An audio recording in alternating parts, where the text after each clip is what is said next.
What the hell just happened? Bitcoin has crashed to 72K. We're at 73K as of this recording. Well, I think we might have an idea. If you aren't living under a rock, you may have discovered how the world actually works. That's right, you can wear your tinfoil hats with pride because every single conspiracy theory just got verified. The government was shut down. The Epstein files dropped, so did Bitcoin, and some Bitcoiners actually made an appearance. Normies now think Epstein is Satoshi. This is where we are in the story, but bad news for the bears. Bitcoin just proved it once again. It can't, unlike the government and politicians, it can't be co-opted. Not even by the Rothschilds and their filth and contributions. Oh, and yeah, that's right. The world is now discovering what we've known all along. And when we all decide to look back on all this, you're probably gonna wish you bought the Epstein dip of 2026. Welcome back, I'm Rustin, and we got a lot to get to today.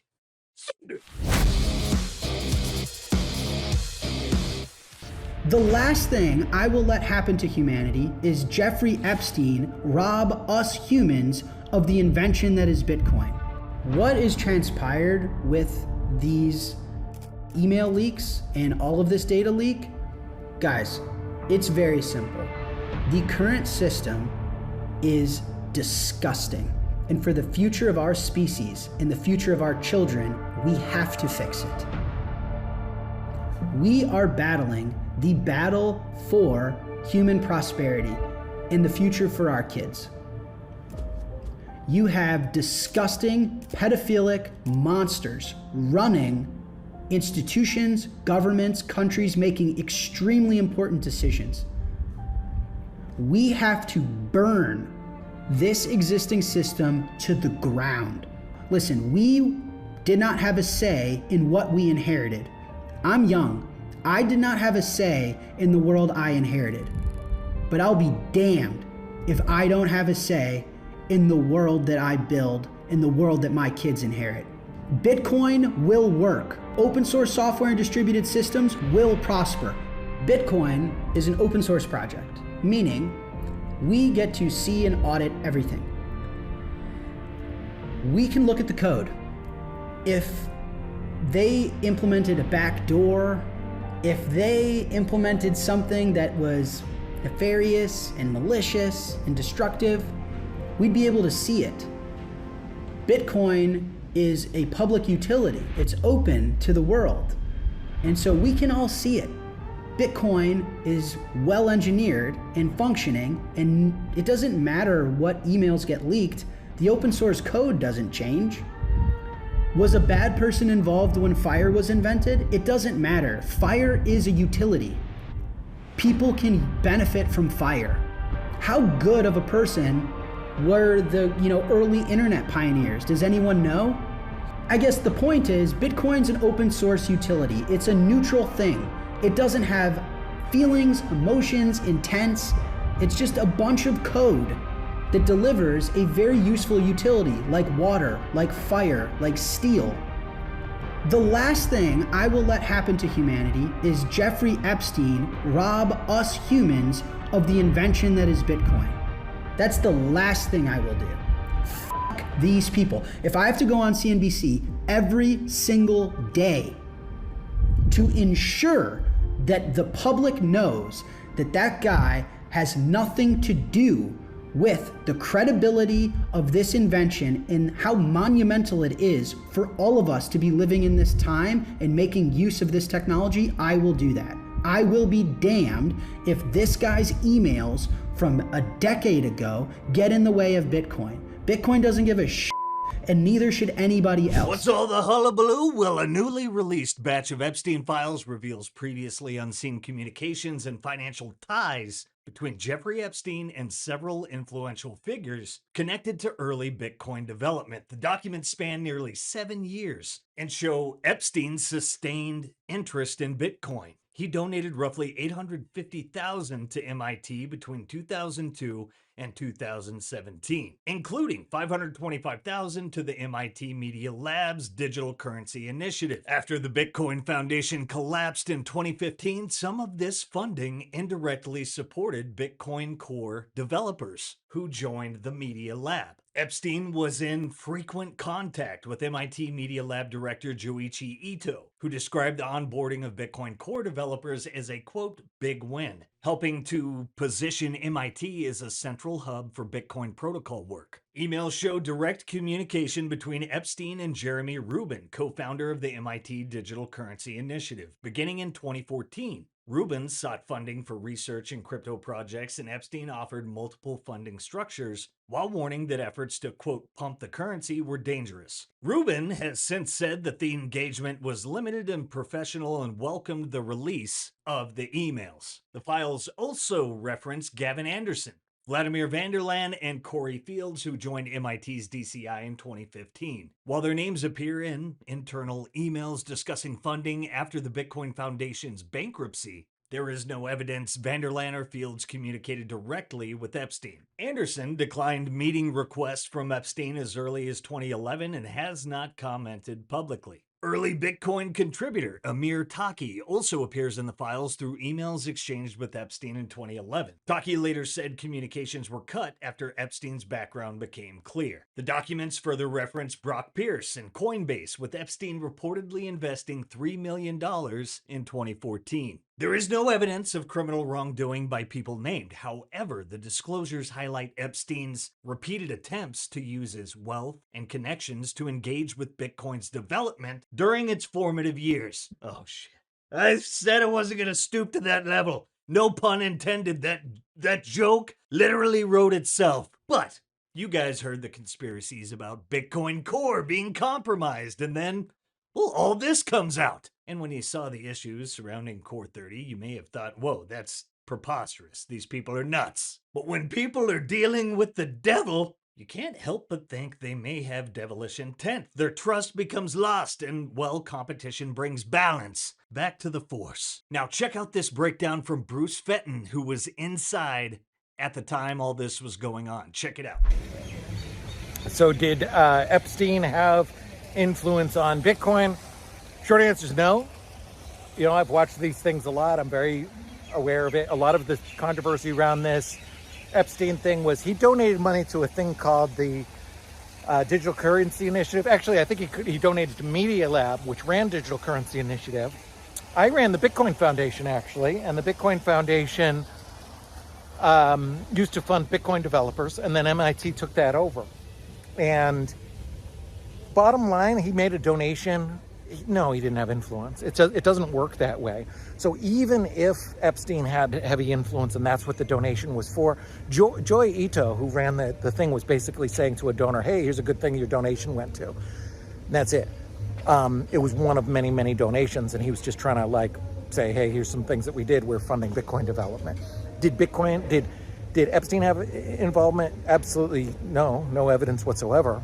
And even if there was, Bitcoin doesn't work that way. So did MIT have influence? No, also no. The developers, when we stopped funding those developers and MIT started, part of the deal they made is that MIT wouldn't tell them what to do.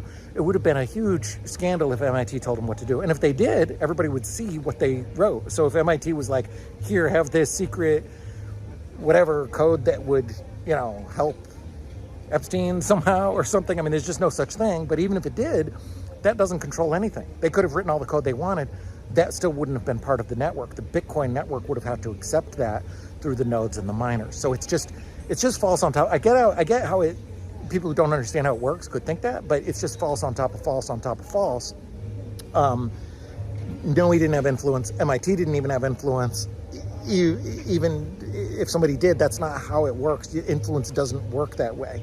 I could fund somebody and pay a developer and tell them what to do. People used to say the same thing when Bitcoin Foundation ran it. They said, oh, we're influencing it. It doesn't work that way. We never told them what to write, but even if we did, and we said, write this code, give Bruce 1,000 extra coins, A, everybody would see that, and B, nobody would accept that. It wouldn't be part of the Bitcoin code. The Bitcoin code, anybody can write anything they want, but what is accepted is only what the nodes and miners say is the code. And that's very publicly available. It's the most scrutinized code there is. There's nothing like somebody slipped something in there. And then there's no real evidence that, anybody really cared at that stage, like that there was some sort of nefarious effort by MIT to try and co-opt this. Certainly not on behalf of Epstein or anybody else. There's other bad things MIT has done. I think it's questionable that they even worked with the guy, of course, taking his money. Yeah, not good. But they've also been really involved with CBDCs and things like that, which are much, much, much worse. There's all kinds of issues in the space. There's all kinds of issues with Epstein, obviously, 10 million things. There's many issues with Bitcoin and things that are worthy of criticism. But this isn't one. I mean, it really is a nothing burger. It's just not how the code works, and it's not how reality happened. So, that sort of meme that's going around is just not worth anything. Bitcoin showed during the Blocksize wars and today that attacks only harden Bitcoin, whatever side you're on. You can't say that this kind of behavior and ties hasn't ruined trust and credibility. And in a free market, responses are made. You remember when Saylor mentioned this a few years ago? We want to introduce a new protocol change that may have catastrophic or structural inflationary impact, or it may have regulatory impact. It may deprive someone of their property rights. It may create a moral hazard, an ethical hazard, an economic hazard, an engineering hazard. All of these things need to be considered. And when you get in a hurry, what happens when you get in a hurry in a war, whether it's a war on COVID, or whether it's an actual war, what happens is a central planner jams this down the society. We implement the draft, you go to war, you kill people.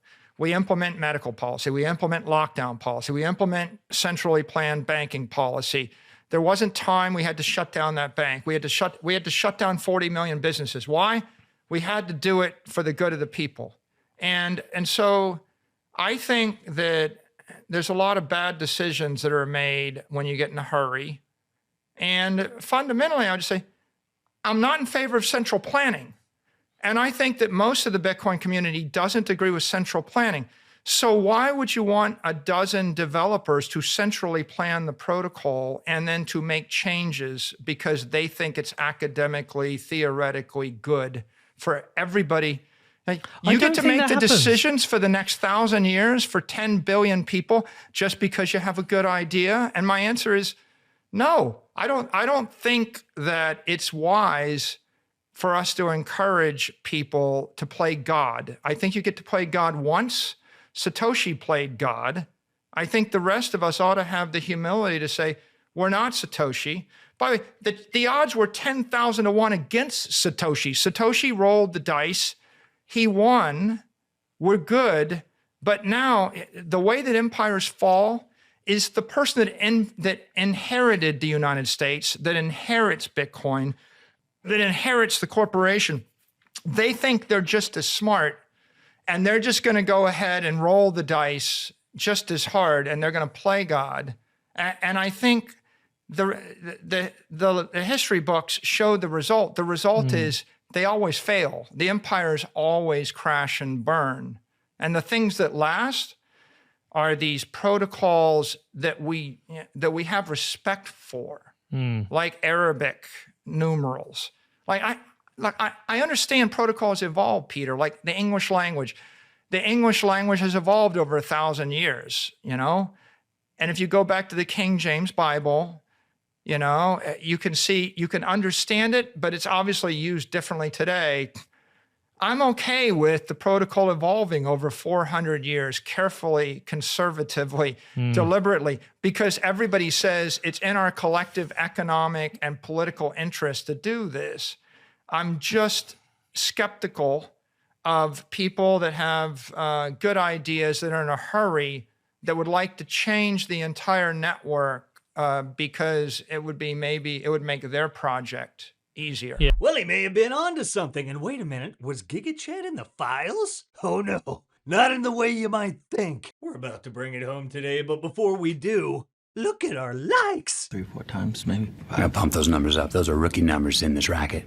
Let's take a moment to recognize our sponsors powering this show over at the Bitcoin Way. At the Bitcoin Way, they'll walk you through all things Bitcoin, like it's kindergarten with Satoshi. From setting up your first wallet to running your first node and so much more. No tech skills needed. The Bitcoin Way has got you covered. You want $1 million Bitcoin? Better act like it. Self-custody is not optional. That is the revolution. Schedule a free 30-minute consultation with the Bitcoin Way today using that link in the show notes. Today's show is brought to you by Ledn. If you ever need cash without selling your Bitcoin, Ledn makes that possible. The global leader in Bitcoin-backed lending, Ledn has issued over $9 billion in loans since 2018, and they have a perfect record of protecting client assets. No credit checks, funds in less than 6 hours, no monthly payments, repay whenever you want with 0 penalties, and proof of reserves reports, verified by a top accounting firm, are published every 6 months. Ledn gives Bitcoin holders a secure, transparent way to unlock liquidity without selling. Learn more at learn.ledn.io/simply. That's learn.ledn.io/simply. Give me an example of something you can own $100 million of where you can take personal custody of it and where you can actually move it anywhere on earth, and where even if I hold a gun to your head, I can't take it from you. And the only thing we've ever figured out that you can do that with is Bitcoin. And so Bitcoin is like, it keeps everybody honest. The optionality to do this means that all you got to do is find one bank in Singapore that'll treat you better than the bank in New York or London or Tokyo. And then you can move it in a half an hour for $5. And what happens next? The bank in New York thinks, well, I guess we can't screw these guys over because they'll just move it to Singapore. And the guys in California say, well, I can't just tax all the Bitcoin in California. It'll move to Wyoming. It'll move to Singapore. It'll move to Malta. And at the end of the day, you can tell everybody to go fuck themselves. You can put it in your head, memorize the freaking key, right? And it's here. And then, the classic Bitcoiner response is, oh, yeah, my Bitcoin, I lost it in a boating accident. You ever heard that phrase? It's kind of a trope, but what it means is at the end of the day, if you push me too far, I lost it. It's gone. Sorry. That's it. You're right. Tax that. What you just witnessed are levels of autism the normie mind cannot comprehend. And neither can the criminal mind, because actually Saylor did make an appearance. And he got absolutely cooked by Epstein's publicist. You can see what she said, but you cannot ignore the power of autism. The power that saved Saylor. Also, you know who wasn't mentioned in the files? This guy, that's right. And God, this meme is hilarious. So what did we learn today? Well, we learned that in times of strife, or if you end up in a precarious situation, if you happen to walk into some eyes wide shut type shit, you unleash your full inner autism. Let it flow out from you. It's like a force field that'll save you from the demons. And speaking of demons, and despite people returning to their normal jobs after learning that the world is led by bloodthirsty psychopaths, simply accepting it and just moving on, they say it's all over. That's it, pack it up, nothing to see here. But is it actually over, or is the new digital Epstein already unleashed? Israel and blackmail, they don't really need blackmail anymore. And I argue at the end of my book that Palantir, Peter Thiel's company, really makes it so that, that's the new Jeffrey Epstein at the end of the day. If they want to blackmail you or know something about you, they just access what Palantir sucked up about you and your search history, your communications, your finances, tweets you've liked in the past, all sorts of things. You don't really need Epstein in the surveillance era, Do you think when they said tweets are private, it was just an inducement to get us all to like what we really want to like so they can hold it against us later? It's possible if they want to hold it against you later. The disturbing thing about Palantir is that it's really about pre-crime. They were the pioneers of predictive policing. They were originally, almost everywhere they've piloted predictive policing have been low-income minority neighborhoods. Where they decide who's going to commit a crime before they commit it. And that's essentially what You know, we'll see. Administrative detention, maybe, if we go the but Trump actually in his first term posited this program to stop mass before they happen. That would basically involve going over American social media posts and identifying if they had early warning signs of neuropsychiatric illness based on their, tweets or Facebook posts. And if they were determined by the algorithm to show those warning signs, they could be, placed under house arrest or go to sessions with a court-ordered psychologist and all sorts of things. Well, some of my extended relatives better be careful because they got some wild Facebook posts.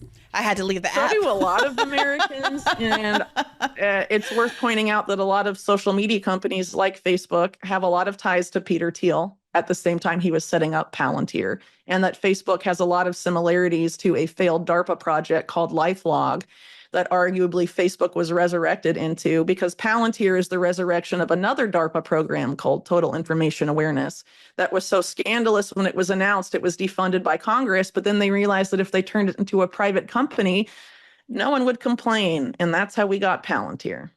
So now here's what we actually learned today. We learned that Bitcoin doesn't care who you are. It doesn't care how rich you are. It doesn't care how connected you are. And it definitely doesn't care how badly you want control. Governments shut down, files get dumped, powerful people try to get close, money tries to influence, narratives try to bend the protocol. And every single time, Bitcoin keeps producing blocks. That's the part they still don't understand. You can corrupt governments, you can corrupt politicians, you can corrupt institutions, you can corrupt people, you can corrupt universities, foundations, media labs, and funding pipelines. But you can't corrupt math. You can't bribe proof of work. You can't threaten a node. You can't Epstein a decentralized network. That's why the price dipped, and that's why it's kind of snapped back, because markets may panic, but the protocol never does. So maybe this wasn't the Epstein files moment. Maybe this was the stress test, the reminder, the proof that even when the ugliest truths surface, Bitcoin walks away stronger. And years from now, when people ask what happened in 2026, they won't remember the headlines.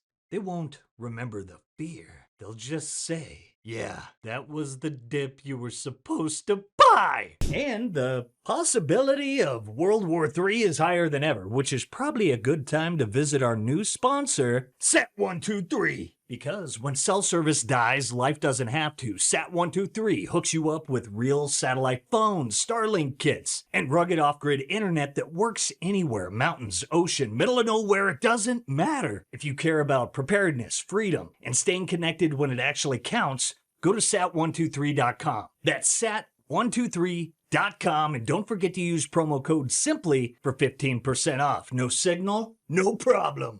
What do you guys think of all this? Let us know down below. And don't forget to like, subscribe, and give us a pamp by sharing the Sound Money Gospel. Stay tuned. We got a lot of great stuff coming your way. Set those notifications for the best in Bitcoin news delivered to you daily. And I'll catch you all next time. Love you guys.